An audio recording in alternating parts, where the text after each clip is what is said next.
warm welcome to another edition of To The Point.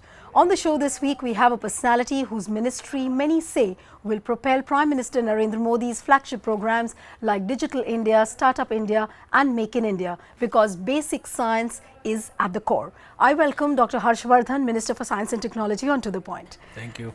Dr. Harsh Vardhan, let me begin by asking you, we'll talk about Modi ji's pet projects later, but 103rd Science Congress had just got over a few days ago, and there were various headlines which came to the fore and which made this prestigious event look like a very trivial event. What do you think was the reason behind it? You see, unfortunately, the media makes a headline out of a non-issue. Okay. One scientist out of 15,000 scientists who participate at an event which is 103 years old, Okay. with a glorious history, and there is participation from virtually every part of the country and virtually from the whole globe, with participation from Nobel laureates every year, where discussions on wide ranging issues of science, the latest research happening in all the fields and the future potential of science to serve mankind is discussed in great detail by scientists themselves.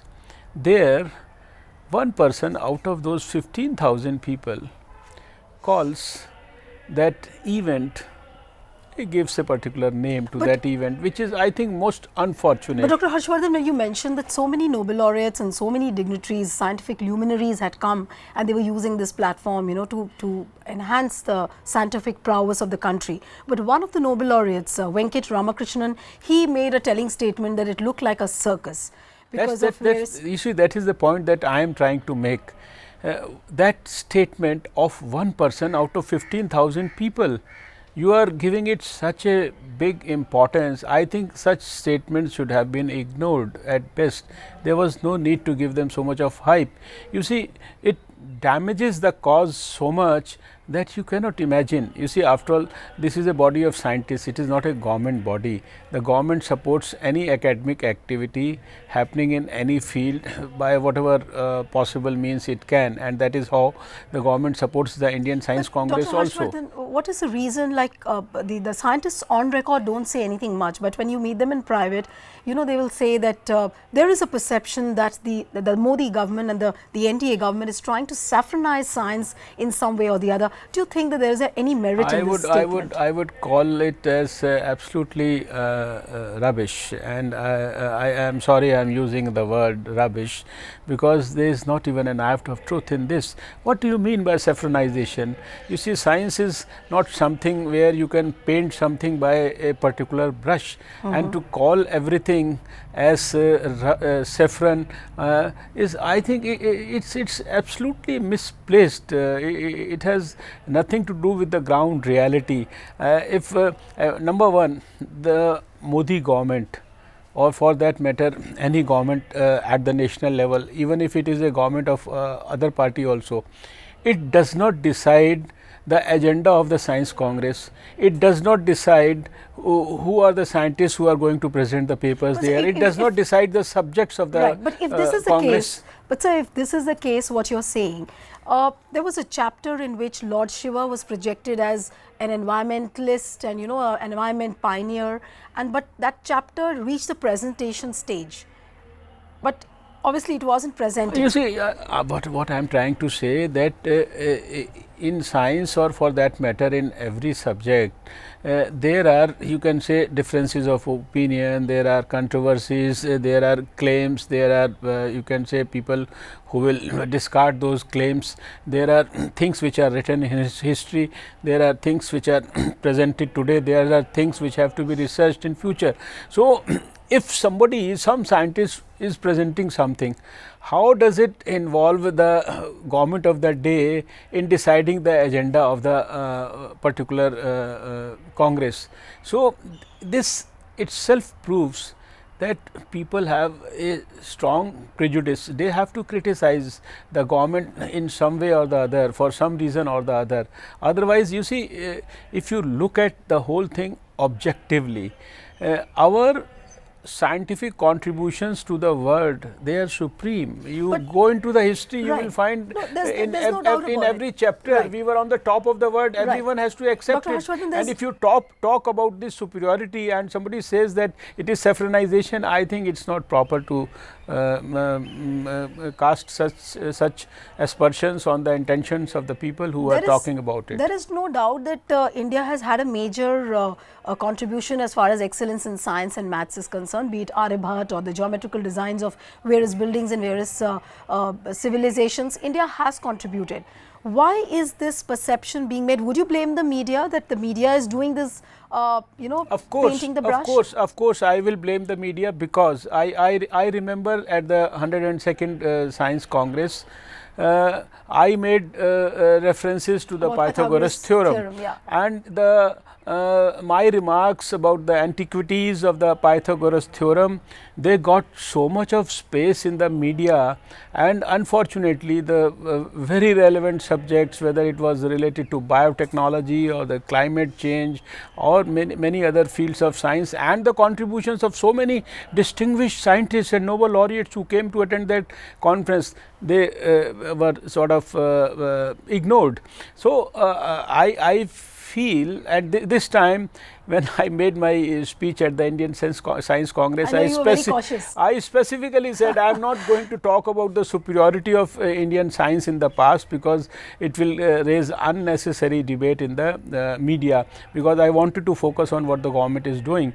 But I would say that media should also read at what our glorious past is with a thorough amount of objectivity, not criticize people or the contributions of people in the past just because they have to criticize it.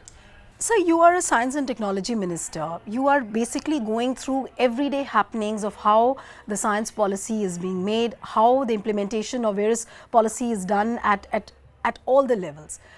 Now, when an incident like a scientist from Uttar Pradesh, an IS officer, he blows a conch shell in the middle of a science congress for 2 minutes, and later on he obviously elaborates, you know, the merits of conch in the eradication of various ailments of mankind. Obviously, this thing is listed, but his claims are not backed by evidence. So, doesn't it give fodder to all the people who are opposing these kind of I think even for those who start sort of criticizing or opposing, they should also ask the concerned person, what is your logic behind it?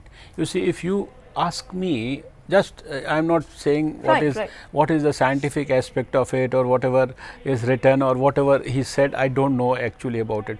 But as an ENT surgeon, I know that when you produce voice or when you produce sound, you have to sort of pump in air from your lungs have to work, then the air is sent to the vocal cords, it is cut into various frequency, and then the oral cavity provides it resonance. That is how the voice is, and when the orders from the brain convert it into speech.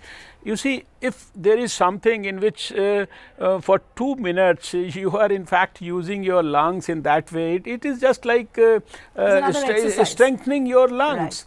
Right. And I think anything which is strengthening your breathing system, like your pranayama, etc., of course, there may not be a study. I don't know whether there is a study or not, why he claimed and what he claimed, but I am just trying to, before rejecting it, trying to use my objective mind, scientific mind, a doctor's mind to assess that does this thing, can it be productive, can it be positive, can it produce positive energy, can it be useful for somebody's health. So, I say yes, it can be, it must be helping.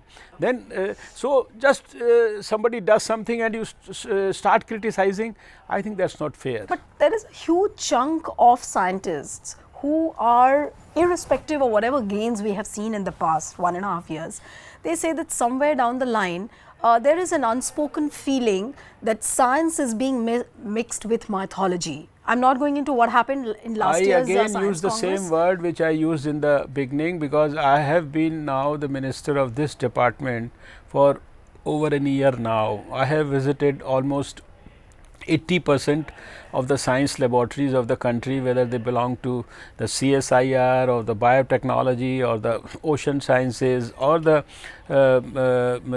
science and technology per se. I have interacted with almost all the scientists and the research fellows in all these labs. And you can go and ask any one of them, is the Modi government trying to mix science with mythology? We are trying to put science on a very stable platform. We are trying to give it a positive push. We are trying to see that whatever we have is optimally utilized. We have a directional focus and change, and that matches with the best in the world. We are trying to improve upon what we have, and we are trying to blend it with the national programs which have been put as a part of Modi ji's vision, to see that the unsolved problems of the people of this country for last 67-68 years, they are now helped by science, to see that the people's sufferings are alleviated. My last question before we go into a break: how do you silence such voices? Because we see that the evaluation of science has fallen prey into some kind of a jeopardy. Like, for example, on one hand you have these so-called Hindu evangelists who actually mix with science. I'm not saying that your government is doing it, but there are certain sections which are mixing science with mythology. And on the other hand, you have these reflex secularists who see the ancient science from the prism of communal I think conspiracy. there is no need to get into all this debate. But do you think that the government needs to get into a middle ground somewhere? You see, government is on a very clear ground, government is on a sound footing, and government has a very positive and clear vision about what it has to do. We don't want to get into the unnecessary controversies which are raised by writings of different type of people.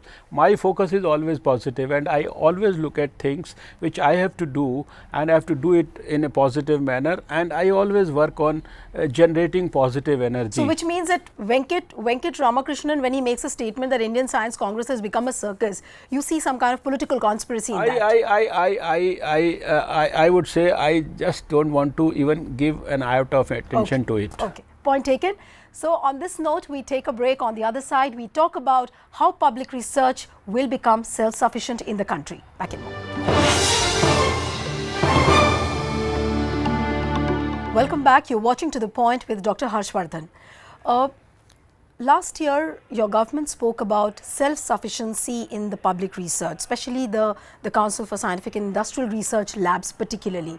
What was the idea behind doing this? And now that almost a year is over, how would you really review or assess the process? You see, how much success in terms of success? I would say that our laboratories, as I said, that I have visited almost all of them pertaining to all the different fields.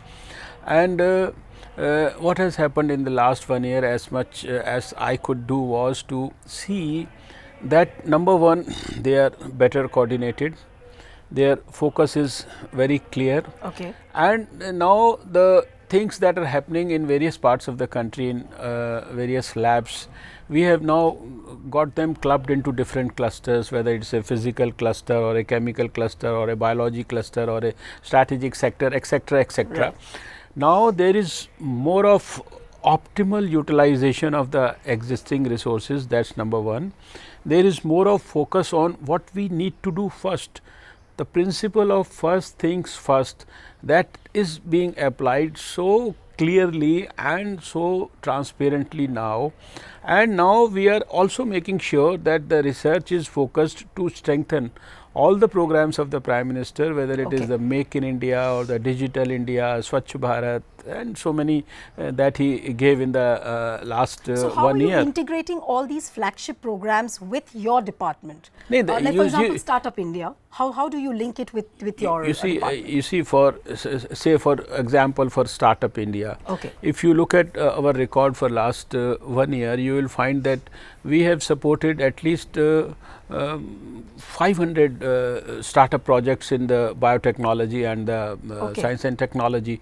If you look at what we have done in biotechnology, you will find we have supported at least over 300 industries, 100 entrepreneurs. We are trying to focus on now the high risk, high gain research, trying to collaborate more and more with the industry. So, we are very clear what are the things that we need to do to help people through science to make our, say, suppose Swachh Bharat or Make India program successful. The department is absolutely clear, and now they are working with a definite goal, what they have to do in 1 year, what they have to do in 2 years, 3 years, and they have underlined their goals, they have underlined the timeliness of what they have to do, and there is a definite monitoring mechanism in place, there is a definite accountability mechanism in place, which is at my level also, and then sometimes the Prime Minister also monitors everything that is happening in the country. But last year when NDA government spoke, when your department spoke about self-sufficiency in the CSIR labs, there was a feeling amongst many scientists that choking the funds of your own labs would not be a right decision. Are you in a position to say maybe a year later that you have achieved some kind of a success in terms of self-sufficiency? Sure. You see, as far as funds are concerned, if you get a increase in funds, it's always the better.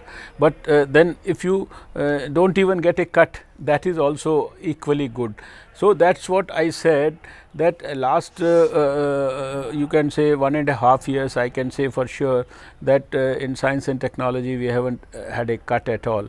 And there is a positive support from the Prime Minister to strengthen science and technology. All these so many big projects, I think they are not suffering just because there is a fund shortage. So, are you expecting, budget is round the corner, are you expecting an increased spending of the government in science and technology? You see, we always want an improvement, and every department wants an improvement, and whatever our projections are, whatever our plans are, we will certainly project to the finance department.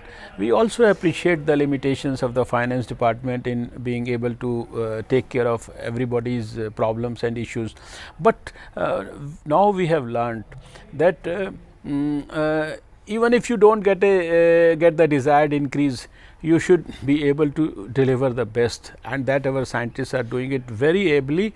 And I am sure that with the personal involvement of the Prime Minister in the issues related to science and the research, and he also you can say has a lot of conviction in the power of science to be able to deliver help to the people. But so I remember he is supporting all this increase in budget and all those things. I remember there was a report by Massachusetts Institute of Technology last year when the self-sufficiency bit was highlighted, and they said that, you know, choking the funds of your own labs, particularly talking about the CSIR labs, was not a good decision, going by the example of way United States suffered, because they started with a federal budget of about 10% in 1968 and they came down to about 4% by 2014, and now US lags behind Korea and European Union. So if you look at India by that standard, don't you think that by choking the funds, India wouldn't grow? I don't think there is anything like choking the funds of CSIR, which is actually happening in India right at the moment. I have been in this department for now 1 year and 2 months, and I have not heard such words like choking of the CSIR funds by even a single scientist in the department. So, I think these are misplaced apprehensions. Our government is. There were reports, I was reading that the number of the senior fellowships, the junior research fellowships, they have come down, and probably the senior researchers can sustain themselves, but for the junior researchers it's still a big problem. On the contrary, if you look at the record, you will find that in the last 1 year the you can say honorarium and the fellowship amount for the researchers has improved by over 50%. That's the fact, and so many scientists we have been able to, through various fellowships, whether it is the Ramalinga Swami fellowship or the other Ramanujam fellowships, etc. If you will go into the record, you will find that over I think it's almost like over 150 or 170. I don't know remember the exact number. The scientists in different streams, they have all been encouraged to come back to India, and the people are coming back. There is a you can say trend which has reversed now. Earlier we were you can say bothered about the brain drain. Now we are not bothered, but we feel happy that the trend is reversing after Mr. Modi has taken over, and people have got lot of hopes all over the world, and people feel that there is a government in India which is which has the potential to deliver, which has the desire, which has the heart and soul to be able to do so much for the people. And of course, I can tell you for sure that the Prime Minister Mr. Narendra Modi has so much of respect for professional acumen, professionals and scientists and researchers, and he is very keen that they should be given the best in the country. But Dr. Harsh Vardhan, I'll particularly again go back to the Dehradun declaration which you all made last year, and the RSS affiliate Vigyan Bharati was also present. A lot of scientists are quite uneasy that these people are the ones who are propelling the science policy and the science program implementation in the country. Correct me if I'm wrong.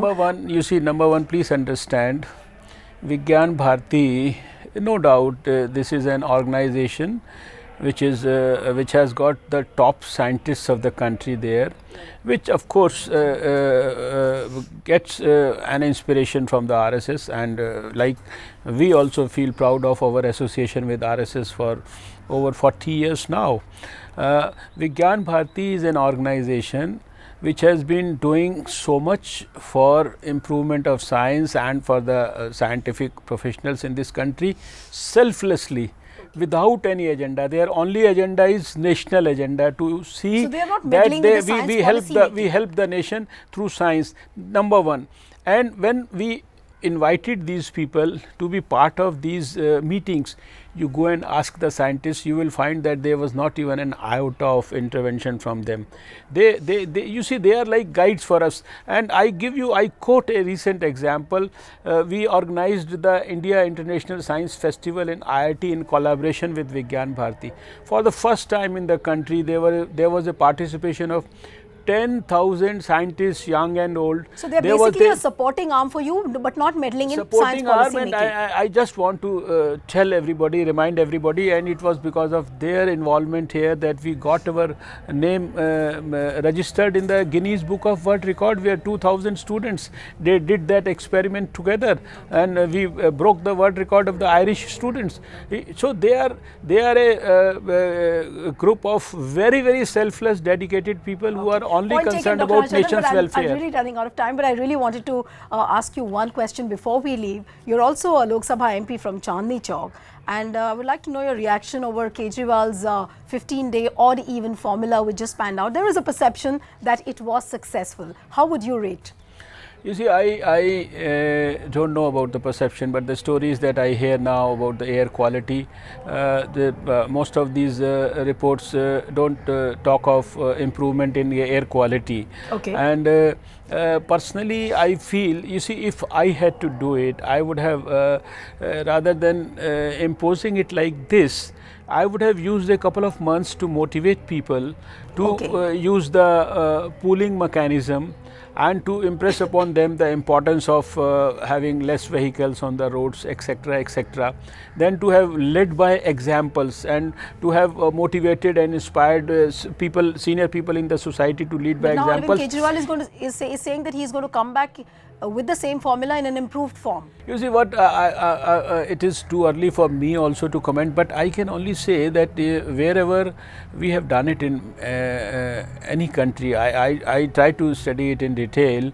I found that, you see, if the people of Delhi had known that this is going to stay for long, then you would have certainly seen you can say increase in number of the vehicles purchased from the car companies in the last 15 days. But since the people know there's a 15 days, it's okay, we are managing it somehow. If I were to ask you in one line, what do you want to tell Mr. Arvind Kejriwal on this formula? You see, I don't want to, I always have the opinion that people's issues have to be dealt with by the people, but there is a need for a good quality homework, good quality preparation, and my personal feeling with whatever you can say experience I have in public life is that the people have an inherent goodness, but you have to use it in the right way and in the right direction and inspire them, giving ample time, opportunity. So if Mr. we Kejriwal cannot watches take this, everybody for a ride. If Mr. Kejriwal watches this interview, probably he'll take some lessons from Dr. Harsh Vardhan. Thank you so much for coming on To The Point. It was a pleasure having you. Welcome. So Thank you. that's it on this episode of To The Point. See you next time with another personality. Goodbye and thanks for watching.